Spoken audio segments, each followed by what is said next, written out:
Coming up next on West Side Stories, we get a closer look at what it takes to become a naturalized United States citizen. And what the passing of the marijuana proposal means for residents in the state of Michigan. And as many Michiganders know, deer season has officially begun. So we take a look at what this means for some local businesses. All this and more coming up on West Side Stories.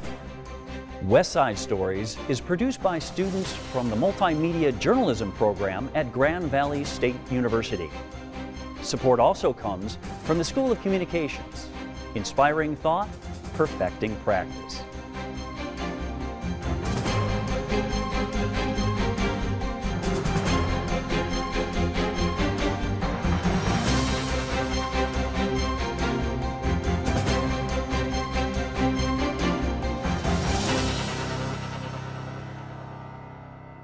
Welcome to West Side Stories. I'm Preston Donikoski. And I'm Callie Hubbard. Immigration was one of the most contentious issues of the past midterm election. Some Republicans, including President Trump, called it an invasion. Now, just a week and a half after the election, immigration seems to have fallen off the radar. But in our next story, reporter Eli Ong brings one of the election's most polarizing political topics back into view. One of the most talked about midterm elections in recent years. With the 2018 midterm elections behind us, a leading topic of debate, immigration, seems to have disappeared. President Trump emphasized the importance of border protection running up to elections, which some opponents suggested was a political move to rally Republican voters. 1,500 to 2,000 people try crossing our borders illegally. We do a very good job considering the laws are so bad. President Trump says current immigration policy needs fixing. One fix involves new restrictions on immigrants seeking asylum in the U.S. Polly Divin, a professor of political science at Grand Valley State University, says that it's already difficult for immigrants to legally obtain U.S. citizenship. Well, I think a lot of people think that immigration is fairly easy, and legal immigration is very, very difficult. I mean, you have to go through a lot of steps. According to the United States Citizenship and Immigration Services, in order to gain citizenship, immigrants have to go through a complex process. Immigrants are required to live in the country for at least 5 years, pass a series of oral and written tests, and go through multiple background checks. It's very, very challenging to become a legal immigrant. So sometimes you hear people saying, well, I don't want to have undocumented immigrants in the United States, but the fact of the matter is we make it really, really hard to be a documented immigrant. Apart from her classes at GVSU, Divin also helps set up naturalization ceremonies. These are ceremonies where immigrants finally receive their certificate of U.S. citizenship. Divin thinks that these are great opportunities for students to learn about how immigration works. Oh, I think it's great to learn about the immigration process and see how diverse and how interesting the group looks, and to see the achievement. I mean, there's so many different people from different walks of life. There were immigrants from 34 different countries at the ceremony, spanning from Mexico to Vietnam and down to South Africa. According to USCIS Supervisory Officer Douglas Pierce, who helped conduct the most recent naturalization ceremony at GVSU, the ceremony was a great way to introduce them officially as American citizens. That this is a thoroughly American process. It is a way of welcoming people from all over the world, giving them the opportunity to show that they can be great citizens, and then giving them the opportunity to take the oath of allegiance. I think it's a wonderful process.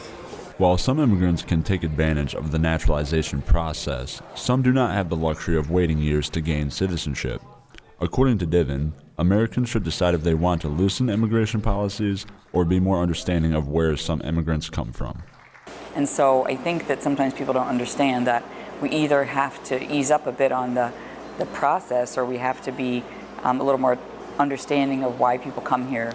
Divin says the United States has significantly reduced the number of refugees that it takes in recent history. You know, the cap of people we allow to come as refugees used to be closer to 100,000, and now this year it's just 30,000 people. So that doesn't leave many people to come here. At the same time, refugee crisis is huge. I mean, 25 million refugees in the world today, and 5 million from Syria. So we're really not sort of doing our part compared to some of the other countries. The dictionary defines a refugee as a person who flees to a foreign country or power to escape danger or persecution. Divin says that other countries have taken many more Syrian refugees than the United States. And the Since the Syrian civil war began, the United States has taken about 10,000 Syrians, and Germany's taken over 500,000. More so than Germany, Middle Eastern countries like Turkey and Lebanon have taken in millions of Syrian refugees, most of whom live in camps like this, in tent shacks or tents with little running water. President Trump says he will continue to address immigration policies that he says are unfair. Trump says the border wall is an important part of his strategy to restrict illegal immigrants from entering the U.S. Critics of Trump's immigration policy say the president is using immigration to bolster his own political agenda. From Grand Rapids, Michigan, I am Eli Ong. The Department of Defense says more than 7,000 U.S. troops have been deployed to prevent Honduran refugees from entering the U.S. President Trump says the troops will stop what he calls the invasion of immigrants. This year's midterm elections also dealt with some important local issues. Residents in the state of Michigan voted on a somewhat controversial ballot proposal, the legalization of recreational marijuana. Reporters Elliot Perpich, Sam Hall, and Devin Deli teamed up to find out how the new law is likely to affect Michigan residents. On Tuesday, November 6, Michiganders voted in favor of ballot proposal 1, making Michigan the 10th state in the nation and the first in the Midwest to legalize recreational marijuana. The proposal passed by a margin of 11%, and once it's put into place, individuals aged 21 and over will be allowed to use, purchase, and grow marijuana. However, cities will need time to get ready. There's a ton of facets to this that need to be considered. And so we're advising our members on how they could be better prepared for when it does take effect. According to Grand Rapids city officials, the issue of marijuana legalization has been a time-consuming project for them. Over the last 7 or 8 months, they've been figuring out how the new industry will fit into West Michigan, and the short time frame has some city officials feeling rushed. You know, the industry's been around in some form forever, but legally speaking, trying to create legislation on a local level to allow this industry in 6 or 8 months is pretty quick.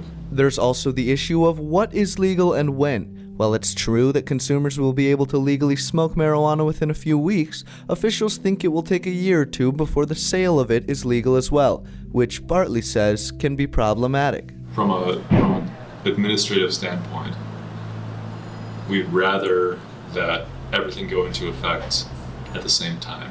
The possession's okay and the sale is okay all at the same time, rather than delaying the sale or the supply chain, as it will be for about 2 years. Aside from the logistical concerns, there are also individuals who voted against Proposal 1 who are more concerned with public safety.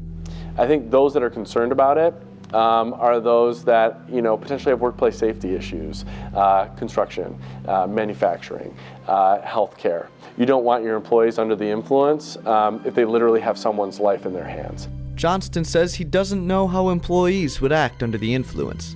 He also doesn't know how he would act. When I drink a Founders All Day IPA, I know pretty much how that's going to affect me. I'm not as certain as, whether it's, a joint or an edible, what different THC levels are going to do to me. On the other hand, Mark Green, a student at Grand Valley State University, thinks that many of the concerns about recreational marijuana are exaggerated. I could see how it could potentially infringe upon somebody's life, but also there's tons of other vices out there. It's not like this is going to be the thing that ruins a person's life. While it's true that a person cannot overdose on marijuana like they can with alcohol or other drugs, it can still impair a person's ability to function normally, especially if they use it too often. I was a chronic marijuana smoker for like 3.5 years. I would say I would smoke every single day. And I was like, it has some benefits, but when you're relying on it by the end of your day, it's not as good. Green admits that he's had his own struggle with overusing, which is why he took a 2.5-month break from smoking to establish some balance in his life. In some ways I was kind of going after some things that I hadn't been able to go after in my life, and that kind of made me realize being like a super dependent marijuana smoker isn't a good thing, and that's why I'm saying like once a day limit is a good rule to have with yourself. While Green limits the use of his med card, city planners like Landon Bartley focus on limitations of the industry, like how much energy they can use. Especially big grow facilities can cause brownouts. We don't want that to happen in Grand Rapids. So we've been working on that. It seems that growing marijuana takes a lot more energy than people think. According to statistics published by Colorado Public Radio, nearly 4% of all of Denver's electricity consumption is now due to marijuana. Some are worried that Grand Rapids can't support this, but Bartley wants to learn from other cities that have made mistakes and make sure the city is ready to handle that kind of responsibility. I'm aware of townships, especially like the east side of the state, that were not ready, and they didn't have the capacity in the township to handle it. Bartley also thinks that the market size in Michigan will be much bigger than that of Colorado. However, he seems to think that while there will be a massive market for marijuana and a lot of jobs created, the economic benefits to the state have been hyped up. I just don't think that, I mean, we might be looking at a few $100,000 a year, which is nice, but not a gold rush. As far as like creating jobs, yeah, I would expect there will probably be several hundred jobs created, but I don't see this being a massive boom for the region. Whether it's a big boom or not, the legalization will still move forward. City officials seem ready to take on the challenge of preparing the west side of Michigan for recreational marijuana, and to make sure it's done right. Here in Grand Rapids, I'm Elliot Perpich. Proposal 1 will become law 10 days after the Secretary of State certifies the results. If that happens by November 26th, it could be legal for residents to possess up to 2.5 ounces of marijuana by December 6th. Veterans Day is a federal holiday in November honoring those who have served and those still serving in the U.S. military. Every year, Grand Rapids honors local veterans with a parade followed by a ceremony at Veterans Park. Photojournalist John Rothwell attended this year's event and filed this report. I have to be honest, I never really thought about Veterans Day or Memorial Day. Rita Blodgett's son Nicholas served and died in Iraq. But, you get a rude awakening when you lose a family member, a son or a daughter, and talking to other families that have lost, their sons or daughters. And to me, it kind of woke me up to what it's really all about. It's all about, to me, is service to our country and sacrifice. Veterans Day, historically known as Armistice Day, originated on the first anniversary of the end of World War I. The meaning of Veterans Day is different for everyone. For Vietnam veteran Robert St. Arnold, Veterans Day is a grim reminder of his past. To me, it's not a good time. I have a lot of friends that I lost, over there and that, and it brings back memories. It makes me think about them and kind of the way we were treated when we came back home. People didn't like us very much. And what's really bad and what really bugged me about it is some of the people that didn't like me were my own family. Norman Adcock served active duty in the mid-70s and then joined the National Guard, serving until 1999. He wants the focus to be on the veterans of today.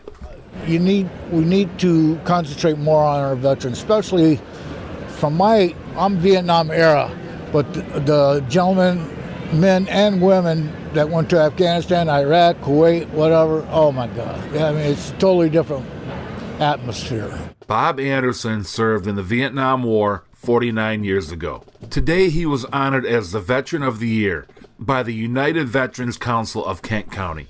I was in Vietnam, so when we came home, the country was not pleased. Well, the country was not pleased with the executive branch, but they took it out on those of us who served. What has changed is they finally realized that we were just over there doing the job that the elected politicians sent us to do. And as a result, the current group of veterans since 1990, the Persian Gulf War, to today, they're treated so much better. Retired Navy Captain Paul Ryan thinks that in the end, Veterans Day is about remembering. Veterans Day is really intended to simply remember the service and sacrifice that most of them made. It's important to remember veterans year-round. Many veterans, homeless vets, others that have encountered difficulties, need help 365. Captain Ryan says these issues are important, and it's good to be remembered on Veterans Day. From Grand Rapids, I'm John Rothwell. If you are or know of a veteran in need of assistance, contact the Kent County Veterans Service Department by phone or visit the website for more information. As many Michiganders know, November 15th is opening day of firearm deer hunting season. West Side Stories reporter Jake O'Donnell takes a look at deer season and what the hunting tradition means for the local economy. For many Michiganders, opening day of deer season is as much a holiday as Christmas, Thanksgiving, or the 4th of July. Businesses and even some schools close down November 15th so that hunters can spend the day in the woods. For many small business owners across the state, like Gary Poliski of Grand Valley Sporting Goods in Allendale, deer hunting season is the difference between boom and bust. Without the hunting, we'd have a really hard time surviving. We have probably half of our guests don't hunt. You know, they'll buy bows and they'll shoot bows as just a fun, entertaining thing to do. The other half, they do hunt. But without that hunting side, we couldn't survive. So it is, even for the state of Michigan, there's 700,000 people that bought hunting licenses this year. That's a lot of people. And then they all buy accessories and stuff to go hunting, and they're paying taxes. And so it's a big part not only for us, but a lot of people. A lot of the places up in the Upper Peninsula, they survive by hunters and snowmobilers. That's how they make a living. Not only does deer hunting benefit local businesses, but as Mark Mills of the Michigan Department of Natural Resources told me, it brings in enormous amounts of money for the state as well. Deer hunting is our most popular hunting activity in the state. Hunting in Michigan has direct expenses of about $2.3 billion a year, and that's data from 2017. That's direct expenses from hunters who are going hunting, whether it's the clothing they buy, the firearms, the ammunition, the coffee on the way out to hunt. And then there's a ripple effect with that direct purchase of those other businesses along the way that benefit. And we're thinking that based on the research that impact is over $3 billion. Not only does deer season bring about economic benefits all across the state, but according to Mills, it also is beneficial to wildlife conservation efforts. As far as, hunting as a conservation tool, it really is, as far as population across the landscape, the most effective tool for deer management, let alone other species as well. We have areas where we can use hunting to manage deer populations. We tend to have a herd size that is sustainable. But when we get into areas like urban areas, cities, locally, city of Grand Rapids, Grand Haven, Kalamazoo, Portage, where hunting is really limited or not a tool that's utilized for population management, we see huge numbers of deer. We see very dense deer populations, and we start to see problems associated with that. Mills told me that some of these deer-related problems include landscape damage, deer-to-car collisions, and as of recently, an upturn in the deer tick population, which is known to transmit Lyme disease to both people and pets. He also said that because of Michigan's many deer hunters, the DNR can continue their conservation work to fight off these complications. But when we come and talk about wildlife conservation, deer are really our bread and butter for our funding for the Department of Natural Resources Wildlife Division. So hunters are the ones that pay for a lot of the conservation work that we do on state lands or for wildlife conservation, wildlife restoration. Benefits aside, for many people, deer hunting is a tradition that traces back generations and brings families together. It is a tradition, Mills says, that often is misunderstood by those who do not hunt. It's not just about getting out there and shooting something. It's about the whole experience. It's about the preparation, the anticipation, the time in the field, enjoying yourself outside and really connecting, having some time to sit and think, which a lot of us don't do anymore. People who don't hunt might not realize that the actually taking of a deer is not why we hunt. It's a very small part of why we hunt, but it's the camaraderie and it's the chili and it's looking at the woods and the nature, and it's the opportunity to spend time with your family. If you enjoy that, then you would enjoy hunting. With deer hunting playing a large role in the state's culture, there's bound to be many Michiganders headed out to the woods this fall. So to all of you, good luck and happy hunting. Reporting from Plainwell, I'm Jake O'Donnell. Thanks, Jake. Regular firearms season runs from November 15th until November 30th. Muzzleloading season is from December 7th until the 16th. And late season doe hunting runs from December 17th until January 1st.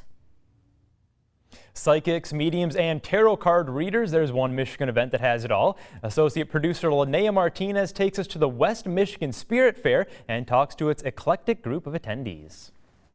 I'm a medium and intuitive, so if you ever saw Teresa Caputo or anything like that, that's kind of what I do sometimes. What Susie Van Horn means is that she can talk to and see spirits of people who have passed. Van Horn says that her main goal is to share the messages she gets from the spirit world to her clients. One of the most powerful things is bringing it to someone's attention. I'm just a messenger. So whatever message I can bring to them, to know that that's in their energy, it is up to them to change and shift that energy and do what they can. And when they follow through and do it, I'm like, yay, my job is done. Van Horn is giving spiritual readings to clients at the West Michigan Spirit Fair, an event where people who are interested in the spiritual world can gather to talk, sell, and listen to others' personal experiences. When I sell it other places, I just sell it as jewelry. Like, okay, here's something pretty, but here I know that people come looking for that type of stuff, and so then I get to talk more about it because that's why I make it. I don't make it just to be pretty jewelry. To me, it's like a talisman. Talisman jewelry is what Shauna Wildly sells at the fair. This means that, to her, what may seem like ordinary wire-wrapped jewelry actually carries metaphysical healing properties. Mahogany obsidian is known as the warrior stone, but it's also very grounding, or that's what it's known for metaphysically. So when you're wearing it, it's supposed to help you feel more stable, calm, supported. I just Googled wire wrapping tutorials or searched on YouTube, and that's how I taught myself. Really? Wildly says that what started as a personal hobby to find healing grew into something much larger. 2 years after she started making jewelry, Wildly opened her store, and she couldn't be happier. I've not been able to stop making jewelry since. I love it. I started making it for myself just to be able to wear my stones, and then other people showed interest with them, and this is actually my full-time job now. Checking out some of the faculties before I get started, seeing where his strong suits lie. At the other end of the hall, vendor Dan Drent tells us that he studies the ancient science of phrenology. This is called the science of phrenology, where a person is analyzed by the shape of their cranium, and then I show them the strong and weak points in their personality by the faculties. By faculties, Drent is referring to the different sections of the skull that supposedly dictate personality traits. Reporter John Rothwell was offered a reading. So he's got to kind of be aware of that he doesn't get stuck on detail too much to where he misses the overall project of what's going on. There's a lot of skepticism surrounding phrenology. According to an article by the Association for Psychological Science, phrenology is considered a pseudoscience and hasn't been used by scientists for a few decades. Still, criticism doesn't stop Drent from enjoying his work. You're going to get a lot of skepticism from it because people don't understand it. They think it's just bumps on the head. Well, it's not. Van Horn says that skepticism and disbelief are common when it comes to her intuitive readings, but that doesn't faze her. If they choose to believe what I see or not, that's up to them. I'm just here to give them the message. Calvin Green wants the art he sells to send its own message, one that encourages people to be creative and embrace the things that make them different. I tie it with mental health, and I was diagnosed with ADHD, and so I try to decrease stigma with my art to help people who have certain issues I have be more comfortable with dealing with, certain mental health issues. Van Horn, Wildly, and Drent seem at home here, a place where beliefs that might appear strange to others are considered perfectly normal. I always said I'm a bad Christian because I believe in so much more. Like it's all beautiful and all connected, and you can take the good from everything and kind of put it together. It's all about connection in this world, and we're always helping each other. And when you come to an event like this, you come in with an open mindset that allows you to have changes come into your life. Walking around the West Michigan Spirit Fair, you'll find an array of unique items. From tarot cards to palmistry, from jewelry and art to phrenology readings, it may all seem a little strange at first, but that's all a part of the fun. From Grand Rapids, I'm Linnea Martinez. Thanks for that story, Linnea. And if you're interested in attending a future Spirit Fair or getting a psychic reading yourself, you can find a list of vendors and their contact information on their Facebook page. And that is all the time we have for this week. I'm Preston Donikuski. And I'm Kelly Hubbard. Thank you so much for watching, and we'll see you next week. West Side Stories is produced by students from the Multimedia Journalism program at Grand Valley State University. Support also comes from the School of Communications. Inspiring thought, perfecting practice.